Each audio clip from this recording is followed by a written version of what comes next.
Bismillahirrahmanirrahim. Assalamualaikum warahmatullahi wabarakatuh. Yang saya hormati Ibu Kepala Sekolah SMP Negeri 10 Tangerang.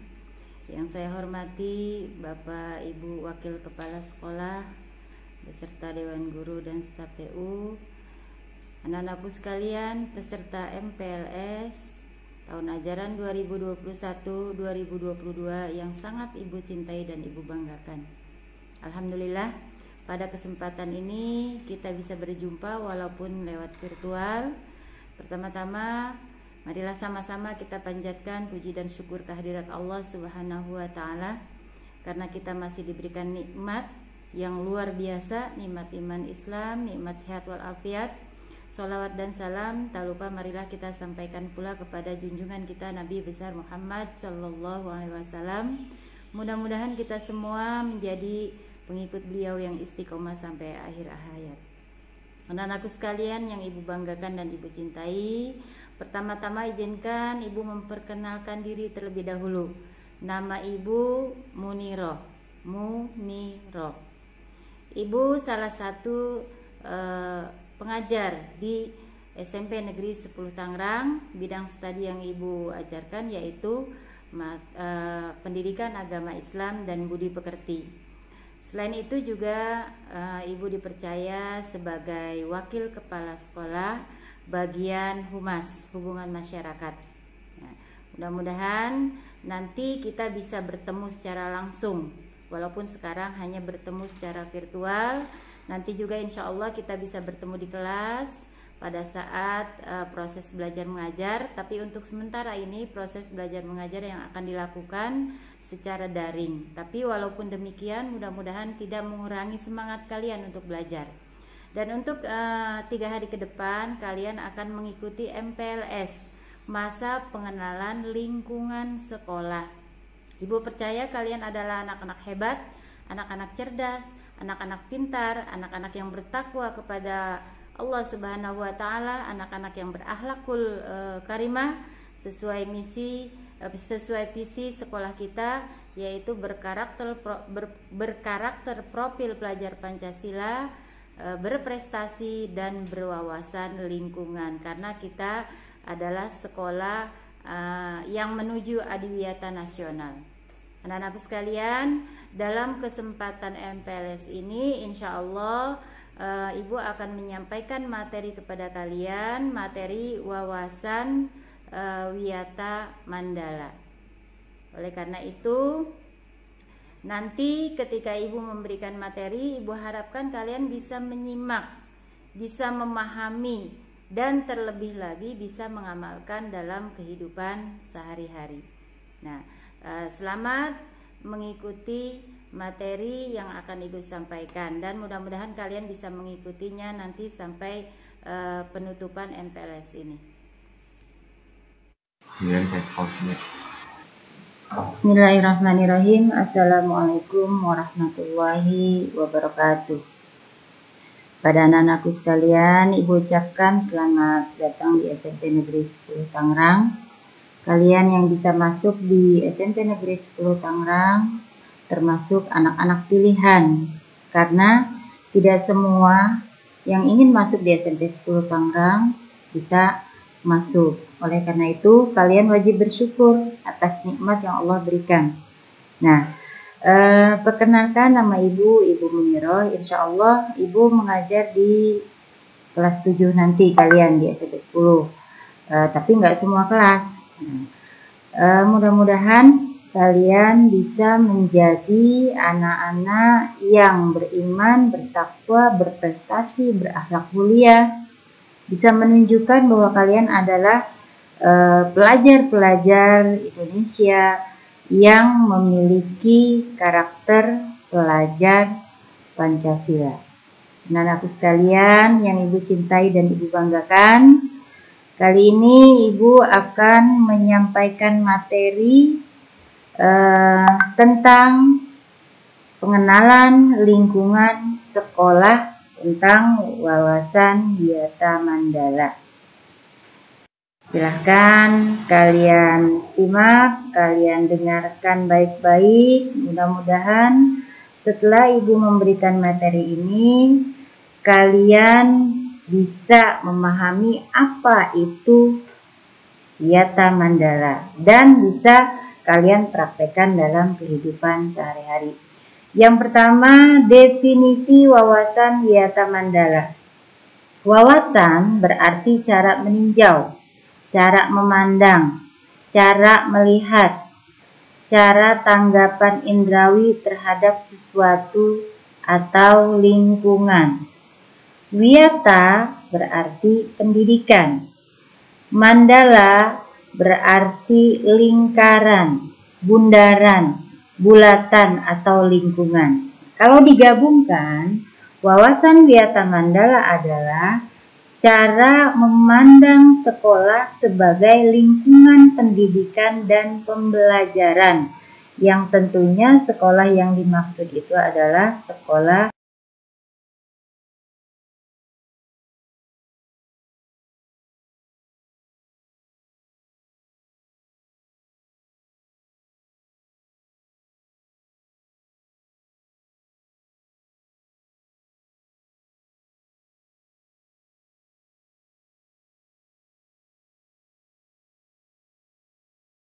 SMP Negeri 10 Tangerang.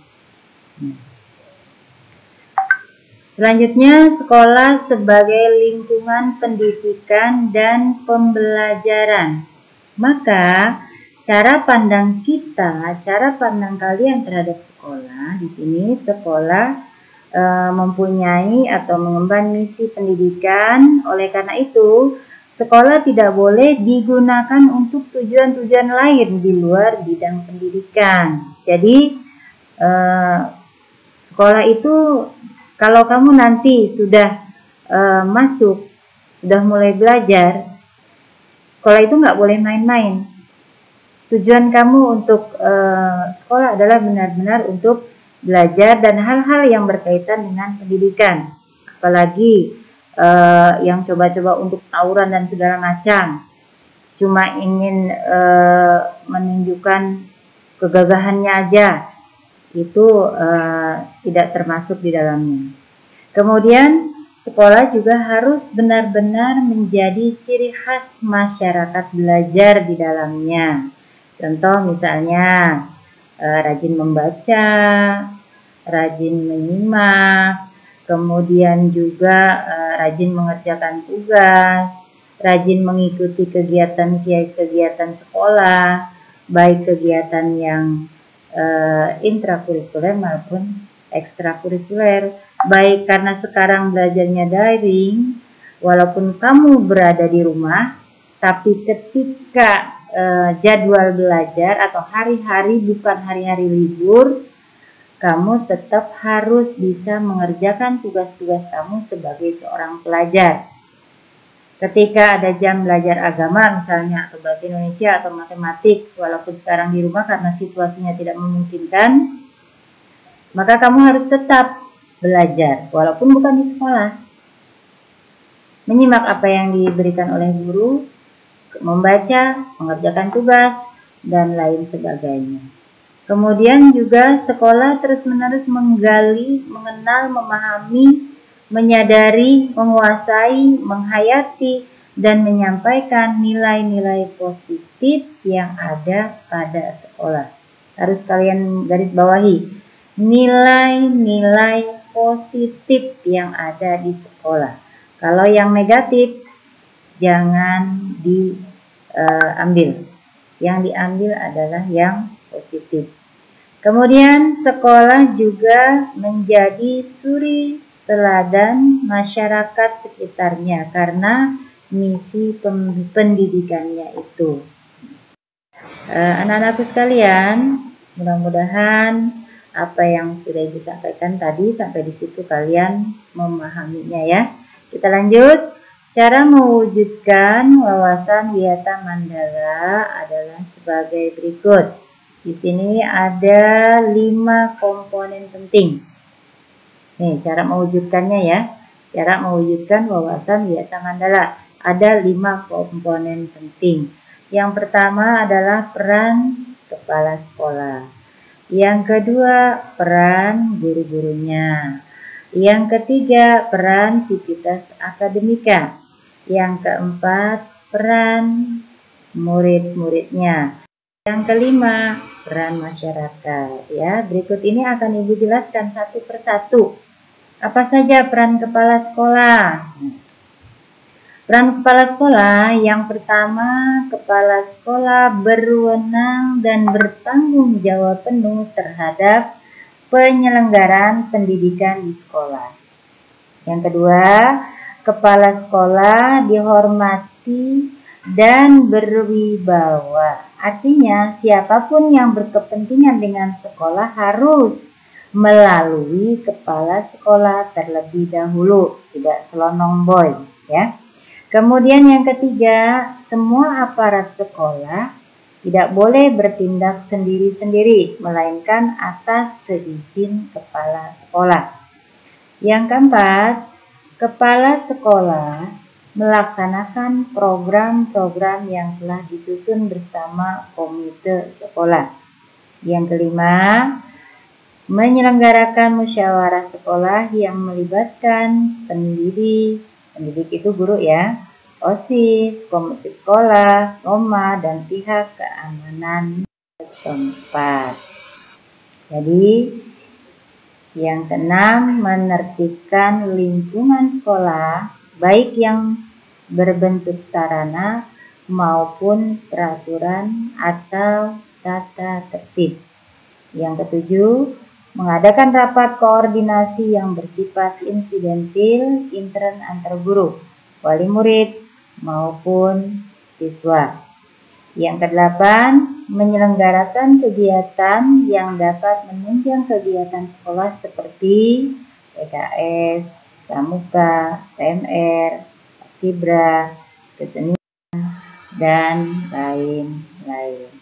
Ya, demikian diantaranya peran kepala sekolah. Ada 8 poin. Kemudian yang kedua, apa aja sih peran sebagai seorang guru? Nah, sebagai seorang guru mempunyai peran yang pertama, menjunjung tinggi martabat dan citranya, baik sikap dan tingkah lakunya. Jadi kalau kamu mendapati ada seorang bapak atau ibu guru yang sikapnya menurut kamu kurang baik, itu jangan diikuti. Karena yang datang dari guru pun kalau nggak baik, nggak perlu kita tiru. Nah, kalau yang baik wajib diikuti.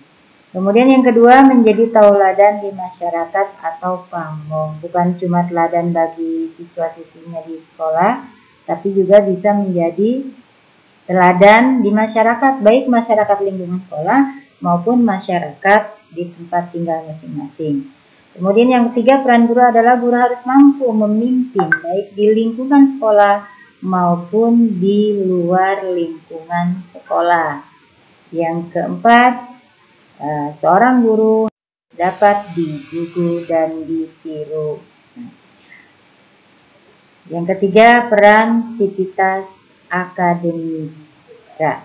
Nah, sivitas akademika ini yang sering kita lihat itu bukan tenaga pendidik, tapi tenaga struktural yang berada di lingkungan sekolah. Nah, ini kamu akan menjumpainya di tata usaha. Nah, perannya apa aja? Yang pertama, tata usaha harus mendukung kepentingan administrasi yang berkaitan dengan administrasi dalam rangka proses belajar mengajar di sekolah. Yang kedua, perangkat sekolah yang lain seperti pegawai, satpam, tukang kebun, tiket, dan lain-lain harus melaksanakan hak dan kewajibannya sesuai dengan bidang dan tugasnya masing-masing. Nah, yang ketiga, semua warga sekolah menjalin rasa persaudaraan demi kenyamanan warga. Nah, baik, berikutnya nih yang betul-betul harus kamu perhatikan. Apa peranan kamu sebagai seorang murid? Sebagai siswa dan siswi SMP Negeri 10 Tangerang. Ini terkait erat dengan tugas tanggung jawab kamu sebagai seorang siswa. Ingat baik-baik, pahami baik-baik, dan insya Allah tolong dilaksanakan juga dengan baik. Yang pertama, mentaati tata tertib yang berlaku di sekolah tanpa kecuali.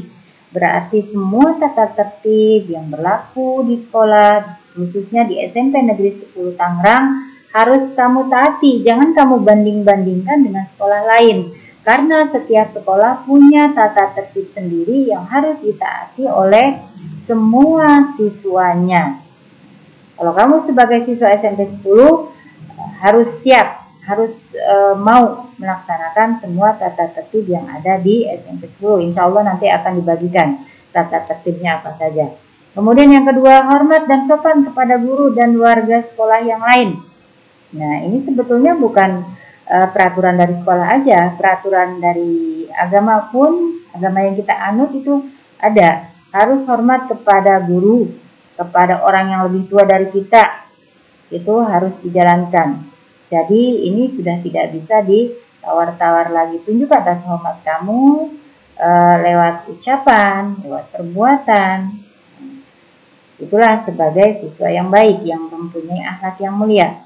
Kemudian yang ketiga, hormat dan sopan kepada teman. Nah, jangankan kepada guru, pada orang yang lebih tua, pada teman pun, baik pada kakak kelas, kepada kakak kelas tunjukkan rasa hormatmu sebagai seorang adik kelas, kepada teman sebaya, kepada adik kelas tunjukkan rasa kasih sayangmu. Jadi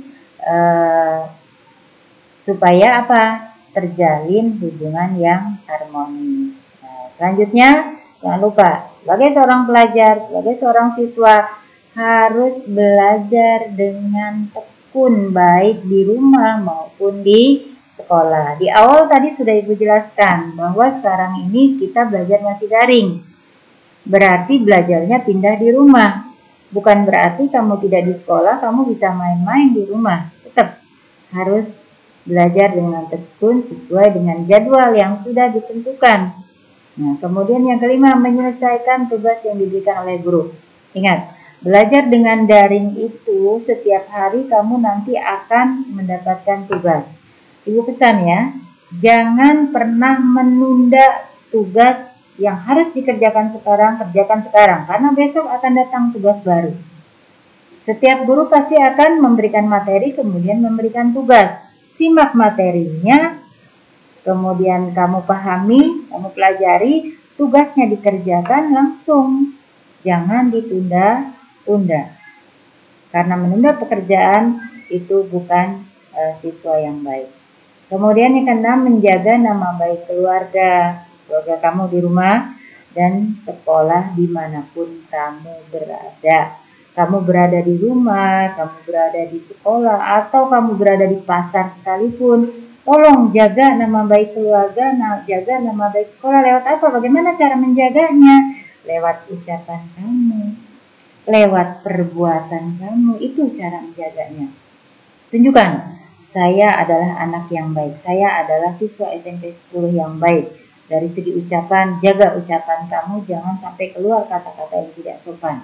Dari perbuatan kamu, jaga perbuatan kamu, jangan sampai perbuatan kamu itu bisa mengganggu, merugikan orang lain. Selanjutnya, yang ke-7, jauhi narkoba. Jangan sampai coba-coba. Makanya jangan suka berkumpul-kumpul di waktu-waktu yang gak penting. Jangan suka berkumpul tuh, apalagi zaman banyak virus sekarang. Jangan suka berkumpul-kumpul dengan teman-teman, menghabiskan waktu tidak berguna. Lebih baik kamu manfaatkan untuk hal-hal yang berguna, karena itu akan menyeret kamu untuk melakukan perbuatan-perbuatan yang tidak baik, terutama dalam hal narkoba. Bukan cuma dalam agama ini diharamkan, tapi oleh pemerintah pun sanksinya sangat berat. Makanya katakan tidak untuk narkoba. Tanamkan itu dalam hati dan pikiran kamu. Kemudian yang ke-8, menjaga dan memelihara fasilitas belajar dan mengajar, baik di rumah maupun di sekolah. Ini Bu tekankan, karena kamu belajarnya di sekolah, jaga fasilitas belajar kamu, alat-alat tulis kamu, buku-buku kamu, ruangan belajar kamu, dan lain sebagainya yang dibutuhkan untuk proses belajar mengajar, pelihara dengan baik. Jangan dirusak mentang-mentang, nggak beli dari uang sendiri, dibeliin orang tua, atau kalau di sekolah difasilitasi oleh pemerintah, kemudian kamu rusak seenaknya. Ini namanya orang yang tidak bertanggung jawab. Yang ke-9, menjaga keamanan sekolah. Nih kalau udah masuk sekolah ya, jaga keamanan, kenyamanan di sekolah harus dijaga bersama. Karena satu orang aja bikin ulah, itu akan ribut semuanya. Makanya kita bersama-sama harus menjaga. Yang ke-10, melaporkan peristiwa negatif yang terjadi di sekolah kepada OSIS, atau kepada guru, atau kepada wakil kepala sekolah, atau kepada guru BP atau guru BK, atau yang terakhir ini kepada kepala sekolah. Ini prosedurnya. Terjadi suatu peristiwa yang negatif, pertama kamu laporkan kepada OSIS. Jika memang masalahnya lebih serius lagi kepada guru. Jika memang harus diselesaikan lebih serius lagi, baru kepada wakil kepala sekolah, kepada BK. Terakhir, yaitu kepada kepala sekolah. Kemudian yang ke-11, harus dapat memelihara lingkungan sekolah. Sekolah kita ini sudah pada tahap adiwiyata tingkat provinsi dan sekarang akan menuju adiwiyata tingkat nasional. Makanya lingkungan sekolah harus betul-betul kita pelihara. Lingkungan sekolah tidak bisa dipelihara hanya oleh penjaga sekolah, tapi oleh seluruh warga sekolah. Kalau dibilang seluruh warga sekolah, bukan cuma penjaga sekolah, bukan cuma petugas kebersihan, bukan cuma guru, bukan cuma kepala sekolah, tapi juga siswa dan siswinya. Ini yang terpenting, menjaga kebersihan, menjaga tanaman-tanaman yang sudah ada, yang sampai dirusak. Ini yang terutama kebersihan nih. Baik kebersihan ruang belajar, nanti kalau kamu sudah masuk, kebersihan kamar mandi, kloset dan lain sebagainya, kemudian kebersihan lingkungan dan lain sebagainya, itu harus betul kita jaga bersama. Karena kalau cuma yang menjaga kita serahkan kepada pihak-pihak tertentu saja, itu tidak akan berhasil. Yang kelima, peran masyarakat. Apa saja sih peran masyarakat? Peran masyarakat yang pertama, mendukung program dan kebijakan sekolah dalam rangka kemajuan proses belajar mengajar. Jangan malah masyarakat mengganggu, tapi harus mendukung. Kemudian yang kedua, memberi saran dalam kemajuan proses belajar dan mengajar. Yang ketiga, peran masyarakat ikut menjaga keamanan lingkungan. Nah, karena kita nih sekolah berada di dalam lingkungan masyarakat, seharusnya masyarakat ikut menjaga keamanan lingkungan sekolah sehingga proses belajar mengajar berjalan dengan baik. Kemudian yang keempat, mengadakan kerjasama dengan pihak sekolah melalui komite sekolah. Itulah kelima peran yang harus kita lakukan bersama sesuai dengan kewajibannya masing-masing. Nah, kamu sebagai siswa, kewajiban kamu sebagai siswa tadi ada berapa tuh? Kamu harus perhatikan, kemudian kamu laksanakan dengan baik. Selanjutnya Ibu akan menyampaikan di sini sekolah sebagai kawasan wisata Mandala. Di sini ada 7K yang harus kamu pahami. Pertama, keamanan atau kenyamanan. Yang kedua, kekeluargaan. Yang ketiga, kedisiplinan. Yang keempat, kerindangan. Yang kelima, kebersihan. Kemudian yang keenam, keindahan. Yang ketujuh, ketertiban. Ibu ulangi. Sekolah sebagai kawasan wisata Mandala. Di sini ada 7K yang harus kamu perhatikan. 7K itu apa aja? Keamanan atau kenyamanan, kekeluargaan, kedisiplinan, kerindangan, kebersihan, keindahan. dan ketertiban. Sekarang perhatikan mekanisme pelaksanaan Wiyata Mandala. Di sini ada beberapa tahap. Yang pertama adalah tahap preventif. Nah, apa aja yang termasuk tahap preventif? Yang pertama, memelihara 7K. Masih ingat nggak tadi 7K itu apa yang harus dipelihara? Keamanan atau kenyamanan, kekeluargaan, kedisiplinan, kerindangan, kebersihan, keindahan, dan ketertiban itu harus kamu pelihara. Yang kedua, menciptakan suasana harmonis antar warga sekolah. Jika kita mengetahui hak dan kewajiban masing-masing, insya Allah semuanya akan tercipta suasana harmonis di antar warga sekolah. Kemudian yang ketiga, membentuk jaringan pengawasan. Jaringan pengawasan ini bisa berbentuk misalnya mengadakan razia terkait dengan seragam, razia terkait dengan barang-barang terlarang yang dibawa ke sekolah dan lain sebagainya. Yang keempat, menghilangkan bentuk peloncoan saat MOS. Ini mah zaman dulu ya. Kalau zaman sekarang udah nggak ada pelonco-peloncoan. Zaman sekarang mah yang enak-enak aja. Yang penting apa? Kamu paham apa yang disampaikan, kamu jalankan, terutama disiplin, tata tertib di sekolah itu harus betul-betul dijalankan. Tapi kalau kamu dapat sanksi atas pelanggaran tata tertib, pelanggaran disiplin, itu namanya bukan peloncoan, tapi tanggung jawab atau konsekuensi atas pelanggaran yang kamu lakukan. Yang kelima, mengisi jam kosong dengan kegiatan ekstrakurikuler. Kalau sudah masuk sekolah itu biasanya ekstrakurikuler itu dilakukan di waktu hari Sabtu.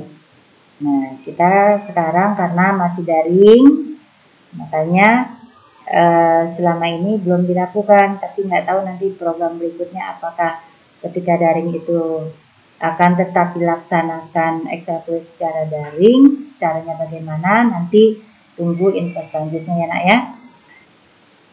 Yang keenam, meningkatkan keamanan dan ketertiban saat berangkat dan usai sekolah. Ya, baik.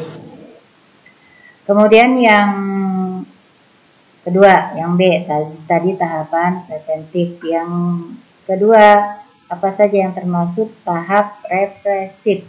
Nah, satu, mendamaikan pihak yang terlibat perselisihan. Kalau preventif kan belum terjadi, represif sudah terjadi. Ketika terjadi perselisihan, baik perselisihan ucapan atau misalnya sudah meningkat kepada fisik, tugas kamu adalah mendamaikan, bukan malah jadi kompor, bukan malah jadi provokator, bukan malah manas-manasin. Yang kedua, menetralisir isu negatif yang berkembang. Nih, kalau kamu dapat isu-isu negatif baik di medsos atau dimanapun, nggak usah di-share lagi, nggak usah disebarluaskan lagi. Karena apa? Akan mengundang sesuatu, akan mengakibatkan sesuatu yang negatif, bisa terjadi perkelahian dan segala macam. Jadi kalau yang negatif-negatif itu nggak usah disebarluaskan. Apalagi medsos sekarang sudah sangat banyak dan sangat mudah digunakan, akan mudah sekali menyebarluaskan berita-berita. Makanya kalau berita yang negatif nggak usah disebarkan. Kemudian yang keempat, berkoordinasi dengan pihak keamanan bila ada kriminal di sekolah. Nah, tadi prosedurnya kan udah tahu, ke OSIS, ke guru, ke wakil kepala sekolah, ke BP, ke kepala sekolah. Nah, kalau memang sudah menyangkut kriminal, maka harus berkoordinasi dengan pihak keamanan, misalnya ke kepolisian.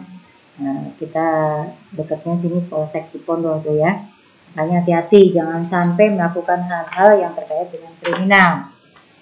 Kemudian yang keempat, penyelesaian kasus secara hukum terhadap kasus yang melibatkan pihak luar. Tadi dibilang pihak luar itu misalnya kepolisian. Kemudian yang kelima, mengadakan bimbingan dan penyuluhan. Ini biasanya dilakukan oleh guru BK, oleh wali kelas masing-masing.